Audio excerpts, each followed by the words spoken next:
Welcome everybody to a special 3-part Dominican Republic series of Amplify Your Business. And today I'm joined by Julie Hewell, who is the owner of Homecore Realty here in Sosua, Dominican Republic. Welcome to the show. Well, thank you. Thanks for having me. So we bumped into Julie just at a little restaurant a few doors down from here the other night, and it was just really great timing because I wanted to talk to some expats who've moved down here and who've started up businesses. Now, from what I understand, you didn't have that intention when you first came here to the Dominican Republic. Not at all. No, my intentions were to retire and, spend more time in school with my girls. And then, they're at that teenage years now, and they want nothing to do with me because they have friends. And so I was bored. My husband works from home, so I needed an outlet. Yeah. And so you were a realtor back in the States before. So tell me a little bit about that and how long you were a realtor, where you were at there, and then when you moved here.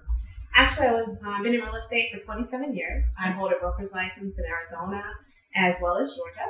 And so I've been doing that all my life. I love it. When we came here, we just were in a position that we could move. Yep. And we did. But because I love it so much, I just wanted to do it again. Also, there was a need. I know it's saturated with agents, but there's a difference. So I think there was a need for a little bit more, I say, integrity and ethics. So that's what I wanted to bring. Well, and speaking of integrity and ethics in real estate, so you were telling me when we first met that people don't even need a license to practice real estate here in the Dominican Republic, right? No, they don't. And, there are some great companies and great people that are doing really well. They're successful and they're doing a good job. But then you have the ones that are not so, I guess, professional. And so that was hard to muster and or swallow rather. And so that was one of the reasons that I wanted to come back into it. Yeah. So you saw a potential then to bring the professionalism that is part of being a licensed broker and realtor in North America to this marketplace, which is really, the DR is really the Wild West altogether, right? Yes, anything goes here. Right. Yeah. So when did you guys move here then? How long was that been? It was just a year, in August of last year. Yeah, so it didn't take me too long to realize that I was going to be bored. Yeah, exactly, right. So you moved here with the intention of retiring, and then you were sitting around going, okay, I'm getting bored myself, so when there's an opportunity, we're going to start this thing up. And you have some realtors now. Now, are they all local Dominican realtors, or are they realtors from who are also expats? It's everything. I want to work with the locals. We work with expats that have opened up businesses, but we're very particular with who we work with. We work with those reputable businesses. When I opened the business, we did it the right way. Yeah. We registered, we're licensed here as our business is licensed. So that's who I work with. I do work with those who are professional. Yeah, excellent. Okay, so a year into it, tell me what has been the biggest surprises that you have had, I guess, as an expat starting a business here in the Dominican? Well, the lack of professionalism, the lack of response, the bait and switch, I guess, if you will, with some of the websites that you have. I think it's been a lot, probably too many to explain or list. But and you're surprised every day when things that go on here. So was it difficult to get the business license and the space and everything to do it the right way? Was that really difficult and time consuming, or was it pretty straightforward, like the regulatory parts of starting a business here? It's pretty straightforward. I have a fantastic attorney that I work with, and she kind of led the way for me. She did all the work, registering the company. I just gave her what she requested. Finding the office is probably the biggest challenge because it's very particular in what I wanted. Yeah. And it was one of those things where, when it's time, it's time and it happens. And my colleague and I were actually driving one day, and we were talking about, well, now all we need is a space, and we both looked to the right, and this had for a red sign. Oh, really? And it it was it. Yeah, it's a great space. Yeah. You know, right on the street, obviously easily accessible by everybody, and you walk in and it just looks super professional as well. So, did you have to do a bunch of renovation and stuff to get this to the place where you wanted it to be, or was it kind of in this state when you saw it? Actually, the good thing is that it was blank, so it was just blank space, which was fantastic. We painted, we did some of the extra things that you see out there, put some furniture. The biggest thing we did was drop the ceiling to put the lights. Yeah. So that's what we did, but we didn't do too much, of course, because it's rental. So now I've talked to other people who have tried to do some building here, and they say like things just go incredibly slow, and it's really frustrating to deal with the trades down here. So did you find that as well as you were building out your space? It happens. I think the biggest thing for us and what we try to do is just set the precedence with our clients. Yeah. And just the expectation, basically, and as long as they have the expectation, I think that they're okay. Kind of goes a little bit smoother. But if you tell them that it's going to be a certain amount of time and that we know is not realistic, that's when you have the issues. And as long as we're transparent and set the expectation, I think we've been fine. Yeah. So now the types of people that are coming down here buying properties from you and your agents, where are these people mostly coming from? They're coming from everywhere. We have Canadian buyers, we have Russian buyers, we have, I actually have clients from Dubai and Lagos, Nigeria. So they're everywhere in the States, and I can tell my agents, you start with your friends, your family, your connections, you start there. And this business is really about referrals and just kind of, the homes, the land, all of that's going to sell itself. It's really you selling yourself. Yeah. So now I'm also curious about the state of the market here. Mm-hmm. So, there's real estate in general in North America has been increasing quite a bit through the pandemic, and so we've seen quite a resurgence there. What has been the real estate market like here in this area or in Dominican in general? It's been the same. I really talk about this area. I won't claim to know about the entire country. But in Sosua, I know it's growing. And the good thing about here, back in North America, it kind of fluctuates. Goes up and goes down. Here, it kind of stays pretty stable. And then it kind of does what it needs to do. It's going to go, it stays stable and then it goes up if that's what happens around the world.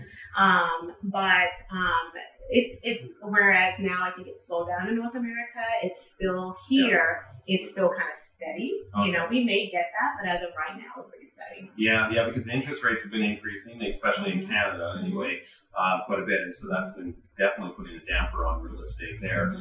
So when expats are coming here, can they get a mortgage here, or is that something where they have to be coming in with the cash or buying a place? Of course, we love our cash buyers, but they do have options for financing here. Okay. It's just as tedious as it is back home. Here, there's just the qualifications are a little more stringent.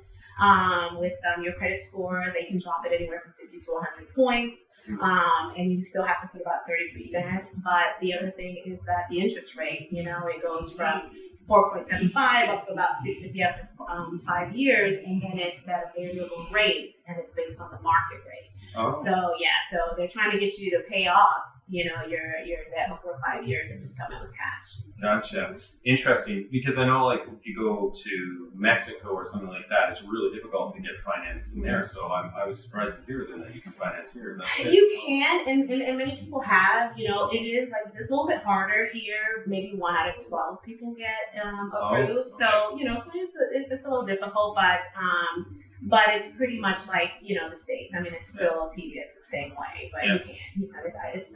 It's possible. Yeah. So now, in terms of the business itself, and just some of the experiences that you've had so far, you're how long? 6 months or so into owning the business? Gosh, we opened it October. We renovated it, and we were up and running in November. Okay, so we're filming in February right now, so that's 3-4 months now that you've been operational.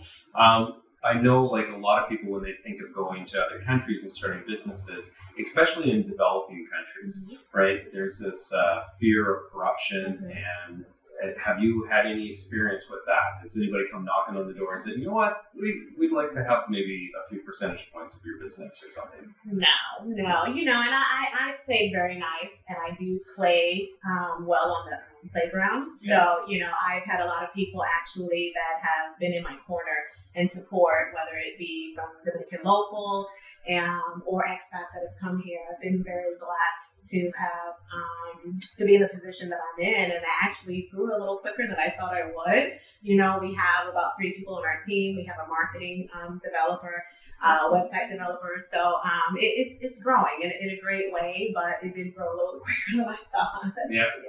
Yeah. So no concerns about corruption or anything. Not yet. Not good. Yet. Okay, good. Yeah, and I've heard that from other people that I've talked to, is that it's not really at the street level. It's more maybe at the government level where there's corruption and stuff that's happening. No, I don't think so. I know the mayor well. He's been fantastic, great guy, and I think everyone that I've been around, and I mean, it could be how you portray yourself and how you respect the country as well. Yeah. And they've been huge supporters and advocates for me, and they've been great. I mean, things that I've needed, I've been able to go to, some people and be able to get some information or guided or, things like that. So, I haven't had any issues, and I think what you put out is what you get in return. So. Yeah, it's like kind of similar anywhere, right? Exactly. Yeah. So I'm curious about just the experience that you've had here as a business owner. Would you have any advice then to any other expats who are wanting to start a business, regardless of what the kind of business that might be, to start a business here in the Dominican Republic? What advice would you give them? I think the biggest thing is that, you just have to be committed. You have to know that it takes a lot of work. It's not easy. It's constant just working hard at it. It's just constant hard work, and that you just can't give up. If you give up too easily, then it probably just wasn't for you to begin with. Yeah. But it's just like any business you open, no matter where you are around the world. I mean, you're going to have its challenges. You have to just be able to overcome them. Yeah. But I guess the biggest thing will be that. Just know it's going to be hard work. No, it's not going to be easy. Just don't quit. Yeah. Yeah. Very good. Now, one last thing I want to ask you, just to dig in a little bit more, because there's a lot of people who watch this channel who are really, striving with their businesses to get to a place where they can retire in a place like this, right? Mm-hmm. And so you were going to live that dream and so on. You got bored really, really quickly. So any advice to entrepreneurs about that whole transitions phase between, having the business at home and then you stepping out of that and transitioning into retirement? How does one do that as an entrepreneur as smoothly as possible so that we can get as much enjoyment out of life as possible? A lot of my friends back home, they ask me, how did you retire when you did? Because I'll be 50 in May. Yeah. And it's funny because, I always told them, I said, I just focus on the big picture. I never wanted to live up to the Joneses. I never needed what my neighbor had. We did what we needed to do. My husband and I both worked. We saved one of our incomes wholeheartedly and lived off the other one. And that's how we were able to do it. It's just a mindset that you have to have. And if you come here to retire, a lot of people can. They can come and they can, but I've been working since I've been 15 years old. I'm a lot like my dad, and my dad, he just worked all his life, and it's just me. I just love it. I love to inspire others. I love to mentor. I love to be a part of a bigger picture, and I just love real estate. I've been in it for a very long time, and it was easier for me. I know a lot of people come and they're like, we're going to open up a restaurant, we're going to do this, and if you're committed, it'll work, but if you're not, I don't think no matter what you do, it's not going to work with you. You're not committed to retire, you're not going to retire, you're not committed to a business, it won't work. So it's all in the individual. And so how long do you think you'll be doing this before you really do truly retire? Or is this going to be something that you're now going to be just running, from the beach in 5 years instead of from the office? Well, I thought it was just going to be something, and then it turns into getting an office. And then, because I interviewed with a few other real estate companies, and although they were great, I think I was just in a position in my life that I just wanted to do my own thing. It was one of my goals, and I was able to do it. And I didn't expect for it to take off. And at this point, I don't think there's any going back. So, the goal, of course, is to get the agents and to train them so that they can take over. And then I'll just be there to help and mentor. And, so one day. Yeah. No time soon, I don't think. Well, there you have it, folks. You can retire in a beautiful place like the Dominican Republic, or you can come down and start a business as well and, really grow something from the grassroots again and take on a new challenge. And this is the thing that I love about entrepreneurs. It doesn't matter where they're at, they're seeing opportunities. And when we see opportunities, it can be kind of a curse at the same time as it's really quite a gift, I think. And so Julie obviously had the opportunity to really grow something special here and is going to continue to do so for a little while longer. It sounds like before she gets onto the beach completely full time, maybe. But thank you so much, Julie. I really appreciate it. Thank you. So all the best to you, and thank you for sharing your story with our folks here. Thank you. Thank you so much. So, folks, if you like this episode, we have 2 more just like it coming at you. This is the first in a 3-part series that we're doing in the Dominican Republic, in which we're talking to expats about their entrepreneurial journey and what it takes to start a business here in the DR.